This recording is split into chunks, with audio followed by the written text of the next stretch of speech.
তিতাবৰত অব্যাহত আছে হাতী মানুহৰ সংঘাত শিলিখা চাহ বাগিচাত প্ৰাণ গ'ল এজন লোকৰ বন্যহস্তীৰ গছকত মৃত্যু হৈছে নন্দু উৰাঙৰ মৰিয়নীত উদ্ধাৰ হৈছে এটা হাতী পোৱালিৰ মৃতদেহ পোৱালিটোৰ মৃত্যুত উন্মত্ত হৈ পৰিছে এতিয়া হাতীৰ জাকটো হাতী মানুহৰ সংঘাতে এতিয়া ভয়ানক ৰূপ লৈছে ৰাজ্যৰ বিভিন্ন স্থানত নুমলীগড়ৰ দৃশ্য দেখুৱাৰ পাছত আমি তিতাবৰৰ দৃশ্য আপোনালোকক দেখুৱাইছো হাতী মানুহৰ সংঘাতৰ এয়া ভয়াৱহ ৰূপ আমি দেখুৱাইছো শিলিখা চাহ বাগিচাত হাতীৰ গছকত এজন লোকৰ মৃত্যু হৈছে ইয়াৰ বিপৰীতে মৰিয়নীত উদ্ধাৰ হৈছে এটা হাতী পোৱালিৰ মৃতদেহ আৰু পোৱালিটোৰ মৃত্যুত তেতিয়া উন্মত্ত হৈ পৰিছে হাতীৰ জাকটো মানে গিবনৰ হাতীৰ যি জাক এই খাদ্য নাটনিৰ বাবে প্ৰত্যেক বছৰে গিবনৰ পৰা ওলাই আহে আৰু ধান এই পথাৰৰ সময়তে বিশেষভাৱে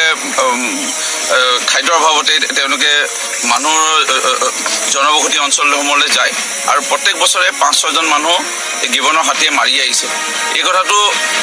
চৰকাৰে জানে এই কথাটো বন বিভাগে জনাৰ পিছতো তেওঁলোকে যি ব্যৱস্থা নোলোৱাৰ ফলত দণ্ডু উৰাং বুলি নামৰ এজন ব্যক্তি আজি শিলিখা চাহ বাগিচা এনেকৈ হাতী আক্ৰমণত মৃত্যু সাৱটিব লগা হ'ল আমাৰ ইয়াত মানে বিগত কিছু বছৰৰ পৰাই হাতী মানুহৰ সংঘাতটো অধিক হৈ গৈছে আৰু এইখিনিত মেইন কথা হ'ল যে আমাৰ যিটো বন বিভাগে যিটো ৰাইজৰ নিৰাপত্তা দিব লাগে তেখেতসকলে এইটো নিৰাপত্তা কিন্তু দিব পৰা নাই কাৰণ বন বিভাগক যদি আমি বোলে গাঁৱত হাতী সোমাইছে বুলি খবৰ দিওঁ তেখেতসকলে যিটো অজুহাত দেখুৱাই বোলে আমি আমুকত আছোঁ তেনেকুৱা কৈ তেখেতসকলে কিন্তু সময়মতে আহি তেখেতসকল নাপায় যদি কিবা এটা ঘটনা হৈ যায় আজি এয়া মানুহ এজন মৰি পুৱাৰ বাতৰিত সময় হ'ল প্ৰথমটো বাণিজ্যিক বিৰতি